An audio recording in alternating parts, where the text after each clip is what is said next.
I used to tell my father I would never put him in a nursing home. I said it after his stroke, when he could barely stand without help.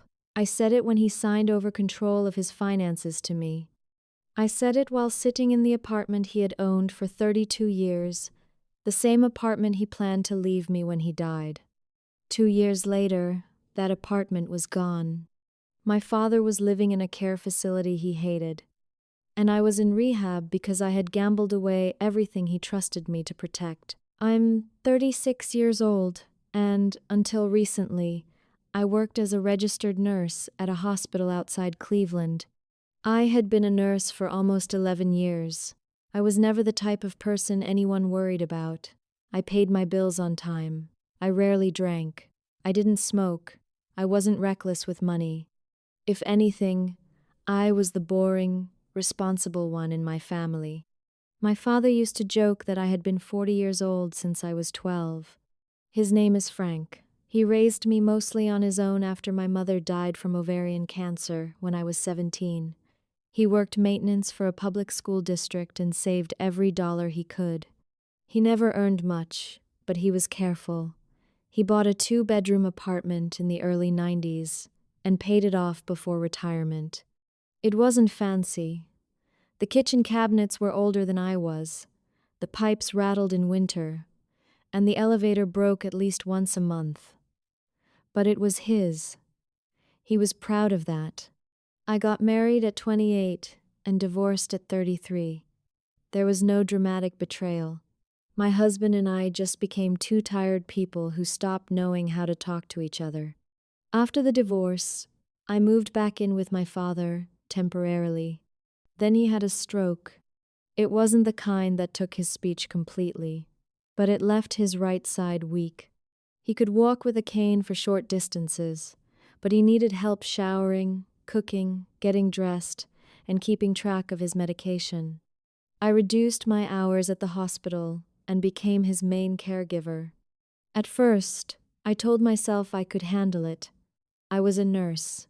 I knew how to transfer him safely, check his blood pressure, organize his pills, and recognize warning signs. But being a nurse for strangers is different from being a nurse for your own father. At work, my shift ended. At home, it never did. I would finish 12 hours at the hospital, drive home, help him into bed, clean the kitchen, answer insurance calls, wash his clothes, and prepare everything for the next morning. I was always tired. I was always behind. I started resenting things. I hated myself for resenting. The sound of his cane scraping the floor, the way he called my name from the bathroom, the fact that every plan I made depended on whether he was having a good day. He knew I was exhausted. That made it worse. One night, while I was helping him sort through some paperwork, he pointed at the apartment documents and said, "You know this place is yours when I'm gone." I told him not to talk like that. He smiled and said, "I just want to know you'll be okay." That apartment was the one thing he had to leave me, and I destroyed it before he was even gone. The first time I gambled, I was working a night shift. It was around 3 in the morning. The floor was unusually quiet, and 3 of us were sitting at the nurse's station pretending not to be exhausted. A nurse named Kelly was tapping her phone and smiling. I asked what she was doing. "Online slots," she said. "I put in $20 and I'm up 300. I laughed because I thought she was joking. She turned the screen toward me. There were bright lights, spinning symbols, little animations, and a balance of $347.18 at the top. It looked stupid. That's the honest truth. It looked like a children's game designed by someone who had never experienced shame. Kelly sent me a referral link. She said we would both get a bonus if I deposited money. I told her I wasn't interested. But later, during my break, I downloaded the app. I deposited $25. I lost it in less than 10 minutes. I remember feeling annoyed, but not devastated. It was $25. I had spent more than that ordering takeout after a long shift.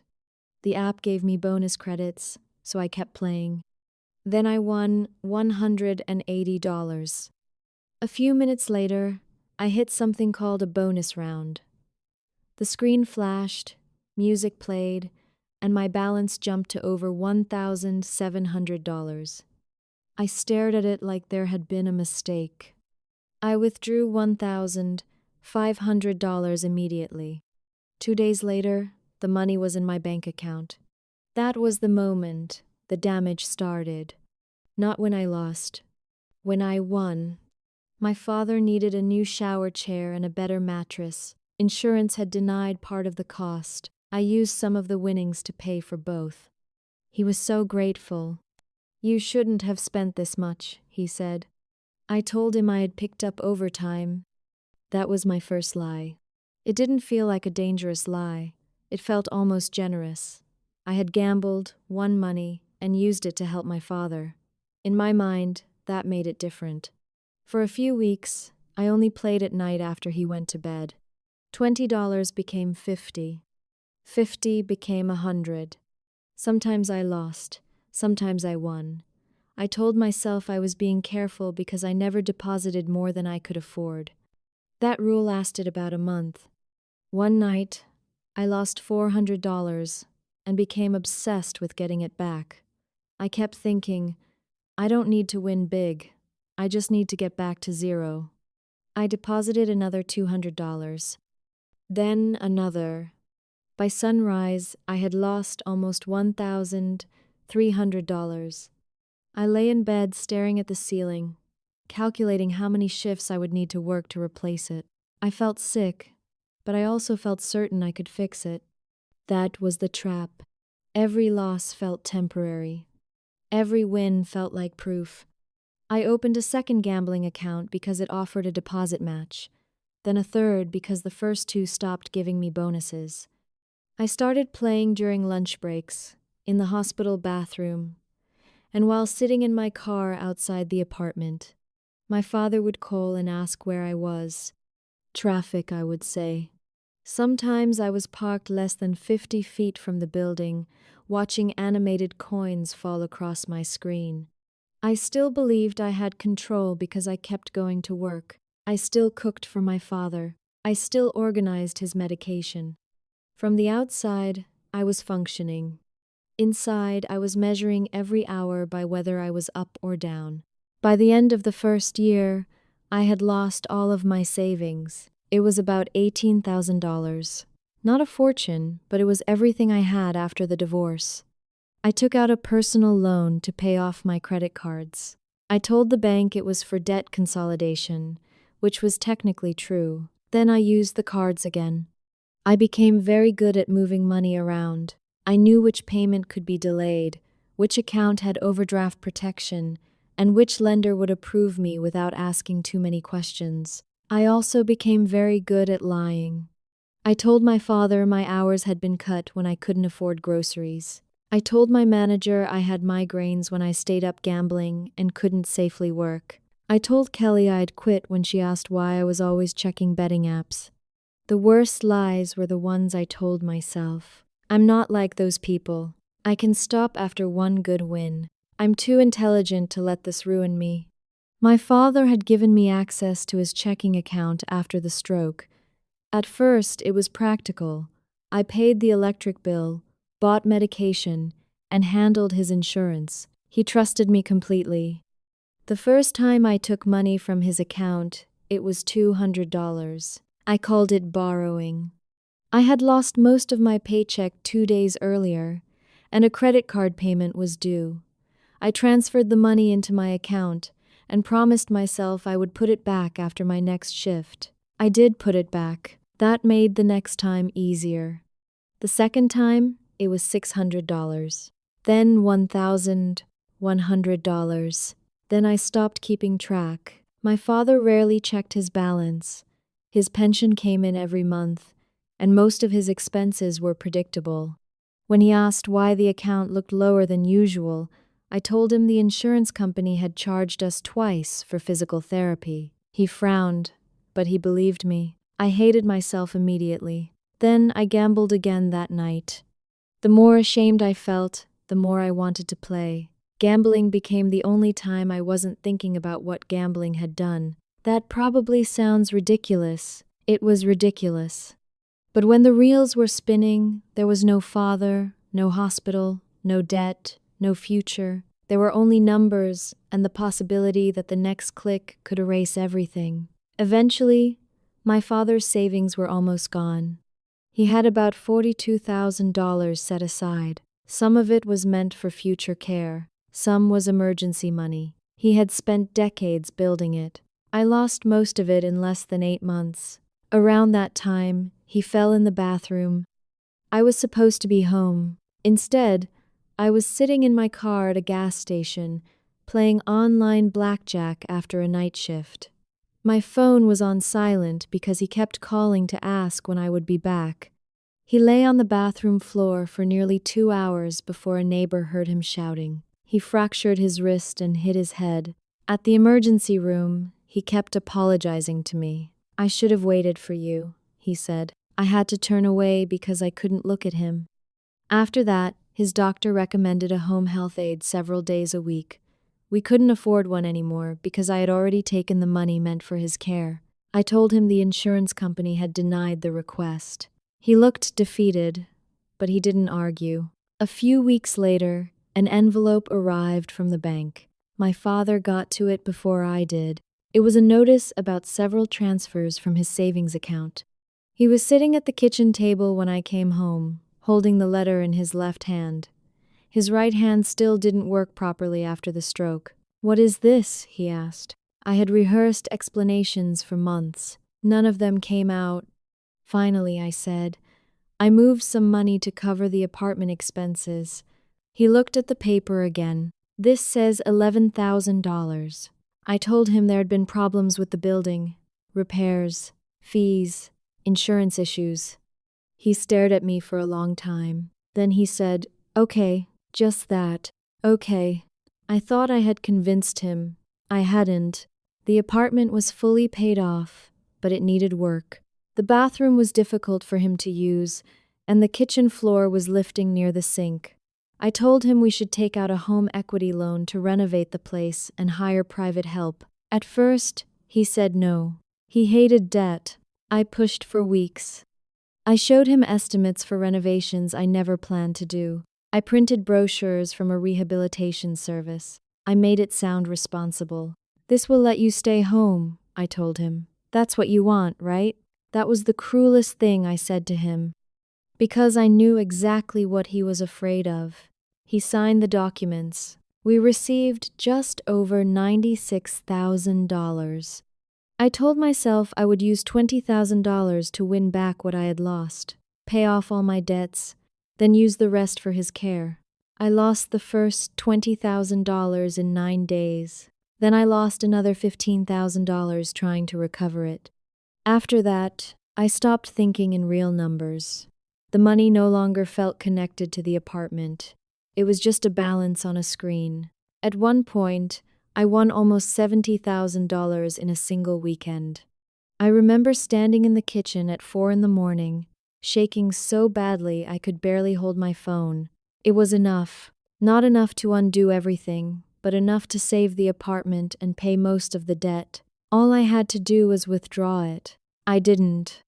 I told myself I would stop at $80,000. Then I dropped to $60,000. I tried to get back to $70,000. By the end of the night, I had less than $4,000 left. The next morning, my father asked me whether the contractor had called. I said, "Not yet."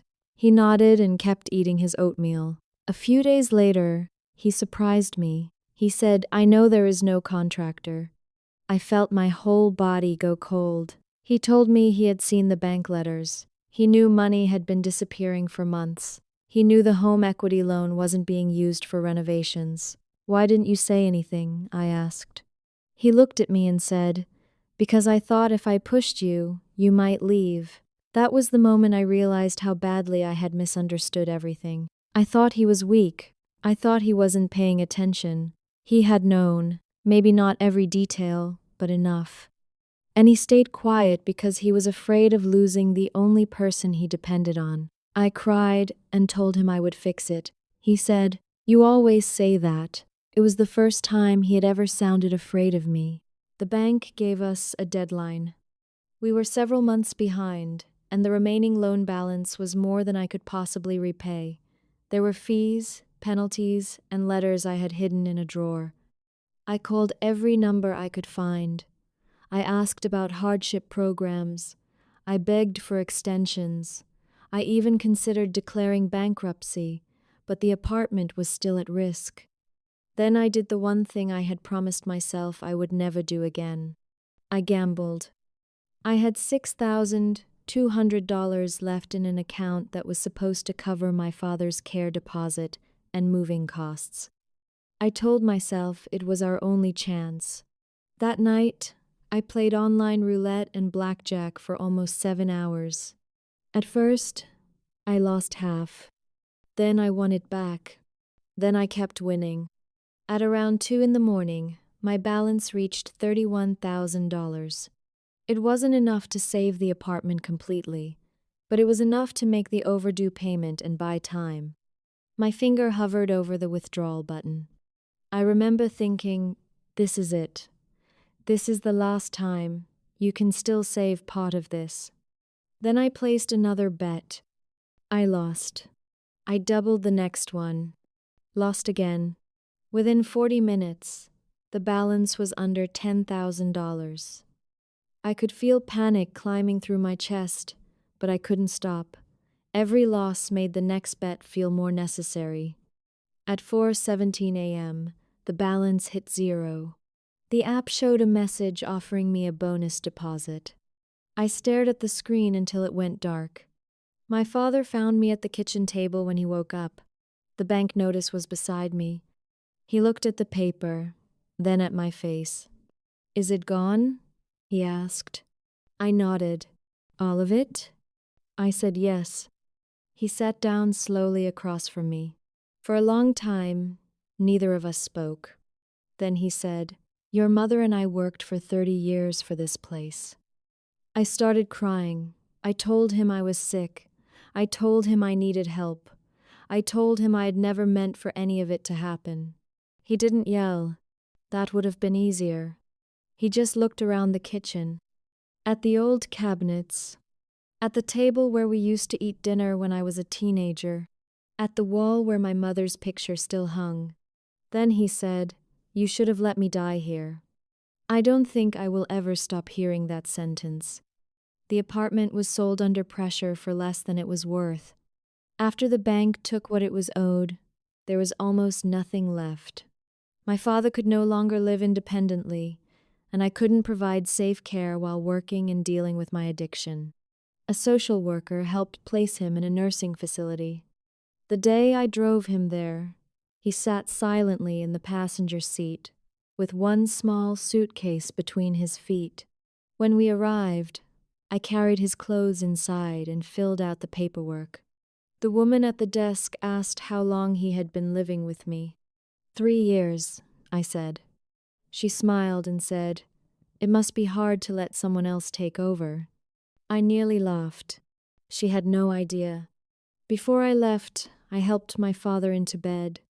He wouldn't look at me. I said, "I'm sorry." He said, "I know." I waited for him to say something else. He didn't. I entered a residential gambling treatment program 6 days later. I wish I could say I went because I was brave enough to ask for help. I went because there was nowhere else to go. I had lost my apartment, my savings, my father's savings, and most of my credit. I was suspended from work after missing shifts and making medication documentation errors. I was not accused of stealing drugs, but the hospital opened an investigation into my conduct. I spent the first 2 weeks in rehab angry at everyone. The bank, the gambling apps, Kelly for sending me the referral link, my father for not stopping me sooner. Eventually, I had to admit the truth. No one made me take his money. No one made me lie. No one made me use his fear of a nursing home to convince him to borrow against the apartment. I did that. Addiction explains what happened. It does not erase what I did. I have been out of treatment for 4 months now. I attend meetings 3 times a week. My finances are controlled through a repayment plan, and gambling software is blocked on every device I own. I am not currently working as a nurse. My license has not been revoked, but the hospital investigation is still unresolved. I work part-time in a medical supply warehouse and rent a room from a woman I met through the recovery program. My father is still in the nursing facility. For the first 2 months, he refused my calls. I wrote him letters every week. I never asked him to forgive me. I just told him where I was, what I was doing, and that I was sorry. Last month, he finally wrote back. The letter was only 3 sentences. He said he was glad I was getting help. He said he was safe. And he said he was not ready to see me yet. I keep the letter folded in my wallet. People in recovery like to talk about rebuilding trust, rebuilding your life, rebuilding relationships. I understand why they say it. But some things cannot be rebuilt the way they were. My father will never get his apartment back. He will never spend his final years in the home he worked his whole life to own. And even if he forgives me one day, he will always know that the person he trusted most was the person who took it from him. I used to think hitting rock bottom meant losing everything. It doesn't. Rock bottom is realizing that someone else lost everything because of you.